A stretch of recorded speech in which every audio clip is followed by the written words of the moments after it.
ಲೈಫಲ್ಲಿ ಪ್ರತಿಯೊಂದಕ್ಕೂ expiry date ಇರುತ್ತೆ. ಯಾರೋ ನಿಮ್ಮನ್ನು ಬಿಟ್ಟೋದ್ರು ಅಂತ ಹುಚ್ಚು ಡಿಸಿಷನ್ನ ತೊಗೋಬೇಡಿ. ಆ ಪರ್ಸನ್ ಬಿಟ್ಟೋದ್ರು ಅಂತ ಮತ್ತೆ ಬೇರೆ ಪರ್ಸನಿಂದ ಆ ಪ್ಲೇಸ್ನ ರಿಪ್ಲೇಸ್ ಮಾಡಬೇಡಿ.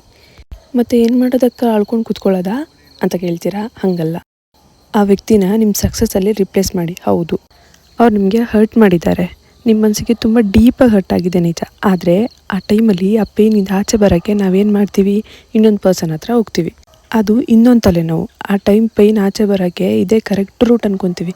ಆದರೆ ಇವಾಗ ನೀವು ಆ ಥರ 10 ಜನ ಜೊತೆ ಇದ್ರೂ ನಿನ್ನಲ್ಲಿ ಇರುತ್ತಲ್ಲ ಹಾರ್ಟ್ ಬ್ರೇಕ್ ಫೀಲಿಂಗು, ನನ್ನನ್ನು ರಿಜೆಕ್ಟ್ ಮಾಡಿದ್ರು, ನನಗೆ ಮೋಸ ಮಾಡಿದ್ರು ಅನ್ನೋ ಫೀಲಿಂಗ್ ಇರುತ್ತಲ್ಲ, ಅದು ಹೋಗಲ್ಲ. ಸೊ ನಾವು ಸ್ವಲ್ಪ ಟೈಮ್ ತಡಿಬೇಕು, ಥಿಂಕ್ ಮಾಡಬೇಕು.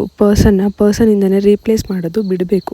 ಆ ಪ್ಲೇಸಲ್ಲಿ ನಿಮ್ಮ ಸಕ್ಸಸ್ನ ಇಡಿ, ನಿಮ್ಮ ಫಿಸಿಕ್ಸ್ನ ಬಿಲ್ಡ್ ಮಾಡ್ಕೊಳ್ಳಿ, ಕೆರಿಯರ್ ಮೇಲೆ ಫೋಕಸ್ ಮಾಡಿ, ನಿಮ್ಮ ಟ್ರಾನ್ಸ್ಫಾರ್ಮೇಷನ್ನ ತೋರಿಸಿ. ನಿಮ್ಮನ್ನ ಬಿಟ್ಟೋದವ್ರನ್ನ ಮಿಸ್ ಆಗೋದಕ್ಕಿಂತ ನಿಮ್ಮನ್ನ ನೀವು ಮಿಸ್ ಮಾಡ್ಕೊಳ್ಳೋದು ತುಂಬ ಡೇಂಜರಸ್. ನೆನ್ಪಿಟ್ಕೊಳ್ಳಿ, ಒಬ್ಬ ಪರ್ಸನ್ ಬಿಟ್ಟೋದ್ರು ಅಂತ ಅದು ನಿನ್ನ ಲೈಫ್ಗೆ ಎಂಡ್ ಅಲ್ಲ. ಅವ್ರಿಗೆ ನಿನ್ನ ಸಕ್ಸಸ್ಸಲ್ಲಿ ಆನ್ಸರ್ ಕೊಡು. ನೆಕ್ಸ್ಟ್ ಟೈಮ್ ಆ ತಪ್ಪನ್ನ ರಿಪೀಟ್ ಮಾಡದೇ ಇರೋ ಥರ ನೋಡ್ಕೊ. ಚಲೋ ಬಾಯ್.